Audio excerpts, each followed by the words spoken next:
This is the start of my journey to beat Halo Combat Evolved on Legendary without dying. Ah! Boom!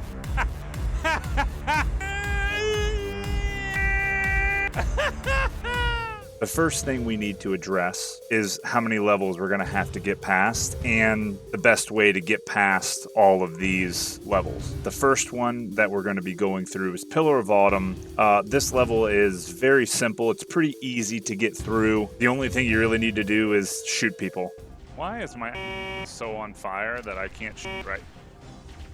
Okay. Am I dead? I'm dead, right? Yeah. Okay. Stupid game. You suck. I go to throw it over the wall and it just doesn't. It hits the wall. Oh, he caught it.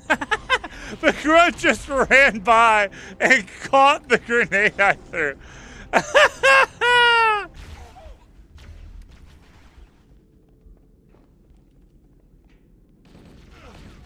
Covenant on the landing above us. And of course, I get fucking ninja cock blocked by both of those morons. You suck. They just made an elite wall. Of course they did.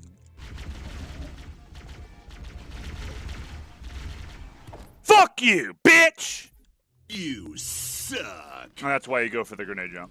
Now, the Combat Evolved Plasma Pistol is pretty much the go-to weapon throughout this campaign, and I use it all over the place. After this mission, the next mission coming up is Halo. That mission is fairly simple, except for the fact that I'm not very good at the game. So, essentially, in the very beginning of this, I skip almost every single enemy and just choose to walk the mission as opposed to fighting everything. Pretty simple. The only thing you really need to know how to do is a grenade jump. At the start of the mission, Halo, there is one trick that you have to do in order to skip the very first enemies, which is it's a grenade jump, which is fairly simple, but the difference in this grenade jump is that you have to kind of look in a specific spot. So what I've come to find is there is this penis-shaped object. It's like a shadow that's on the side of the rock. So basically that's what I use to line up. So I aim there, throw a grenade, and jump, and we're good to go. The rest of Halo is very simple. You just walk into the sections, you shoot the enemies, you kill the Marines because it's faster to kill them than it is to save them, and there's less enemy encounters. Then you just complete the mission. Jesus! God! What the fuck, dude? Oh! That's so unlucky. Yeah, what are you doing here? Can you fuck? Didn't rescue any of the Marines. God. 100% casualties. Let's go. Covenant battlement. I found Captain Keyes. He's being held on a Covenant cruiser. The Truth and Reconciliation. A ship I disabled before. What the hell? Why did that thing just fly into the wall?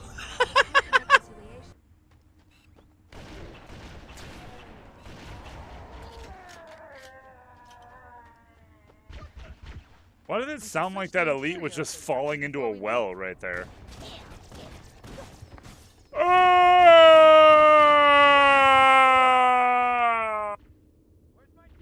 That's what he just sounded like. God damn, this is the fucking Covenant Armada, dude. Shit. They fucking... Do you see all that fucking shit? Yo.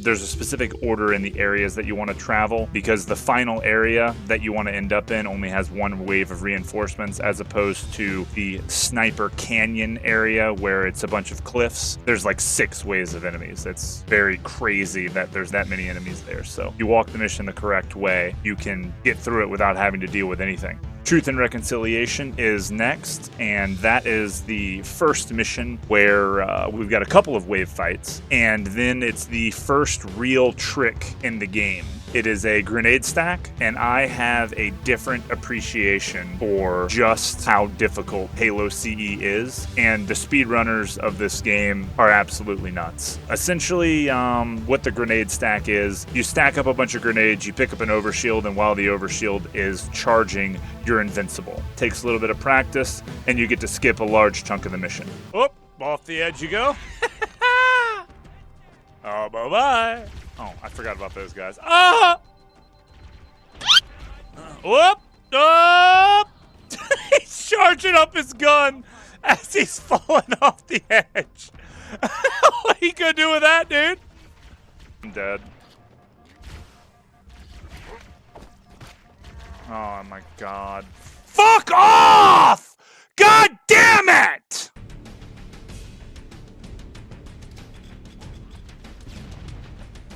Oh! Oh! That's pretty much it. You fight through some things in the beginning, grenade stack in the middle, and the end is where things get a little hairy because you're on a rescue mission, and Keys likes to grenade himself. So you have to be efficient in killing the enemies throughout the end of Truth and Reconciliation, or your teammates are probably going to blow themselves up. After that mission is Silent Cartographer. Silent Cartographer is a fairly simple mission. You essentially skip everything at the beginning by walking left and not fighting anything. Very easy to do. There's a couple of different tricks on this one. So I clear out all of the enemies in the outside section, grab an overshield, go inside, and I line up the Warthog against the glass, flip the Warthog over, and then essentially clip myself in between the Warthog and the glass and re-flip the Warthog back on its correct side, and you can clip through the glass and you don't have to go to the other side of Silent Cartographer. Very cool skip. That version of the skip's been known about, but I found the glass lineup on my own, which is really cool. So it's a nice little skip. You drop down, skip the entire mission, and you can literally progress, and you don't have to fight, but, just the enemies at the very end. Let's move out. Let's go find the map room that will show us the location of Halo's control center. Alright, let's see if this works. This would be fucking sick. Ha ha ha ha! I am fucking a genius, dude. Fuck! Easy bump. Survive right here. Okay, easy. Now. Here you go. Jump and survive. Boom. Solved. No problem. So super easy, super nice trick, and that's pretty much it for Silent Cartographer. Up next is going to be Assault on the Control Room, and this is the first mission in the run where it's a do or die situation. Going through learning all of the different tricks and fighting through this campaign was time consuming because Assault on the Control Room is very difficult to learn from nothing the tricks that you need to beat this mission efficiently and quickly. So the biggest one, the first trick that I go for always is called Banshee Grab. You have to line yourself up in a very specific spot, do a specific sequence of actions, and you can manipulate the AI to do exactly what you want, and based on your movements, you can forcibly eject the elite from the Banshee, and you can skip the entire mission by doing that. It's the fastest way, and it's the simplest way once you understand how to do the trick. But I'm not good at it. So the backup strat, if you fail Banshee Grab, is the cliff fall. You jump off the edge, you land in a specific spot, and you can drop down to the bottom of the map and still skip the entire mission, except this is where do or die comes in. If you fail that, your run's pretty much over. There were a lot of attempts where I had to jump off the edge, and if I failed, you just have to reset and start all over again. What the What was that?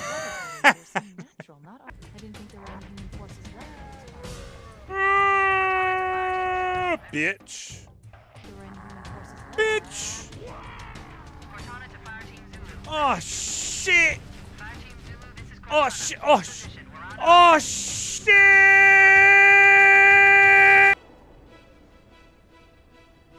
Oh, fuck off.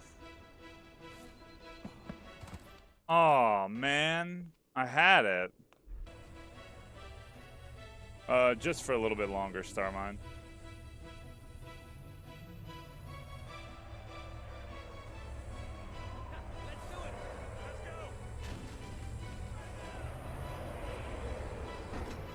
Later, boys! What up?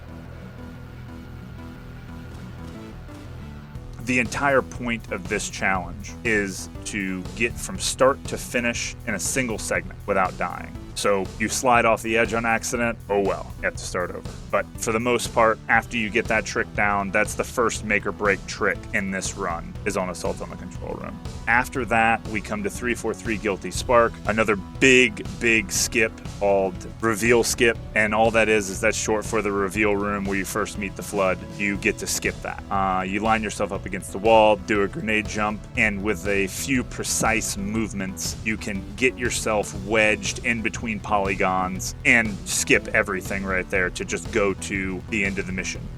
The rest of it is just walking, and you get to the end, and that's it. That mission's very simple. The library is the next mission. That's probably the most boring mission of any Halo game because it's literally just rinse and repeat. There's not a lot of tricks. There's just killing things as efficiently as you can, and you're moving on through. Just Dude, you guys have to consider, okay, whenever you're 5, 6, 7 hours into a run, then you haven't died and you're closing in on the end, you start getting nervous. And do you know what happens when you start getting nervous? You start making mistakes and you start going slow. What just happened? Did I just get rocketed?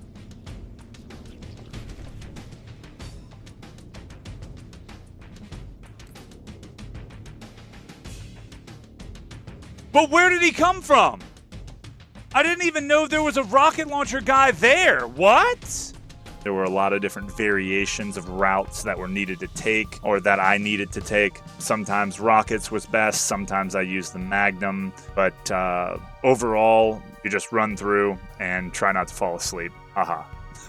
2 Betrayals is the hardest mission in the Halo CE campaign. This is the mission that I spent the most time on because it has the hardest trick in the game. Bool. That stands for Banshee Out of Level. Essentially what you do is at the very beginning of the mission, you get done with what you need to do. There's a short, load skip at the beginning by hitting a button twice, but that's not the important part. Bool is an insanely difficult trick. The first thing you have to do is you have to get a Banshee inside of one of the small hallways leading into the first reactor room. You activate the first reactor, then you come back out and you take a second Banshee and you line up that second Banshee up against the door. Once you get those things into position, that's the easy part. The next part is you have to get into the Banshee, line yourself up to a very specific angle on the wall, and launch yourself through the ceiling, and then you have to land on glass polygons that you can't see, at least not very well. You land on those, then you have to hit another load zone. You walk back across these very thin glass polygons that are, again, very hard to see. In order to get to the Banshee, you have to jump from the top of this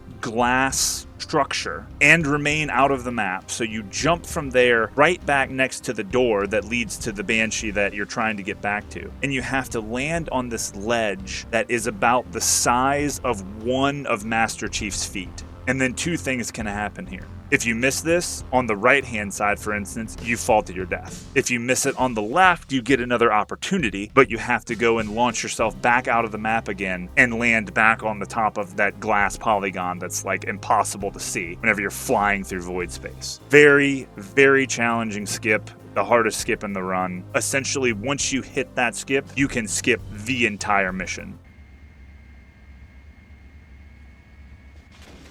Thank you, God.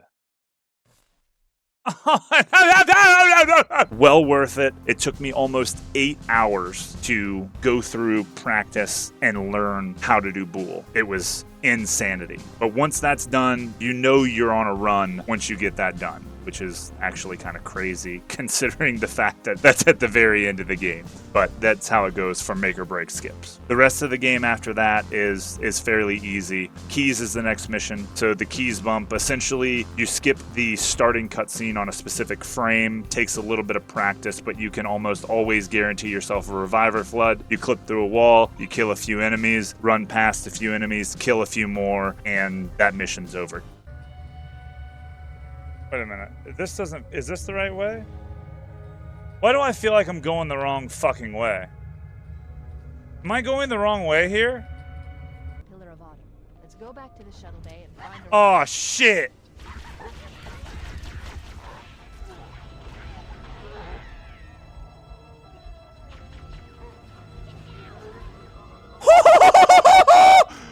Let's go! Even though we fucked up!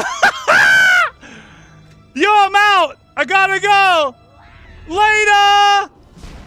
Keys is, I believe, the shortest mission in the run. It's not a hard mission to do. It takes a little bit of practice, and you're out of there. Then we come to the final mission, the Maw. That mission is scary in its own right. It's scary number 1 because it's the last mission in the run, but it's scary number 2 because this level has some out-of-bounds platforming where, again, you can't see where you're going. Essentially, it takes a ton of practice to know where you have to jump to because there are no solid surfaces in CE. Essentially, all of the out-of-bounds is where polygons connect. So let's just say you have some sort of platform that you have and you want to stand on top of it. It doesn't have a roof. You can only stand on the edges. So you have to walk and jump only to where the edges are. And if you've played CE before, you know that the jumping in CE is not fun.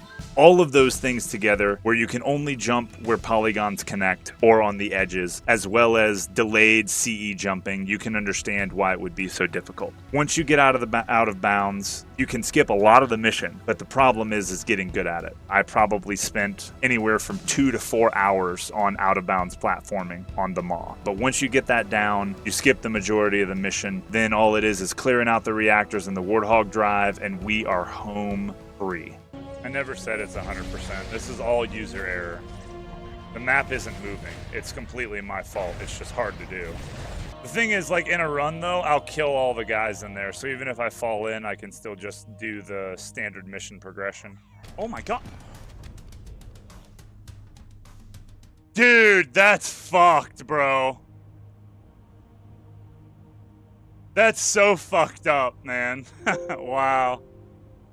When I started this challenge, I wasn't sure how long that it was going to take for me to get through, but I spent about 2 weeks practicing and about 2 weeks running the game, and somewhere in the middle of my 3rd week, I finally got it complete. It was done, it was over with, check that one off the list. But we're not done yet. Because not only was I going to get a CE completion, a Halo Combat Evolved Deathless completion, I wanted to get a co-op Combat Evolved Deathless completion, and that had never been done before. So I got with my partner and we practiced up. It only took about a week after our initial completion. We did it. We got the first completion. The time was 2 hours and 8 minutes and, X amount of seconds. And that was the first in the world to have a deathless co-op Halo Combat Evolved completion. So we were super excited about that. That was very cool. I believe my final time for Halo CE was around 2 hours and 10 minutes for this 30 days that I spent running CE. Overall, fun game to play. Jumping sucks, but it is what it is.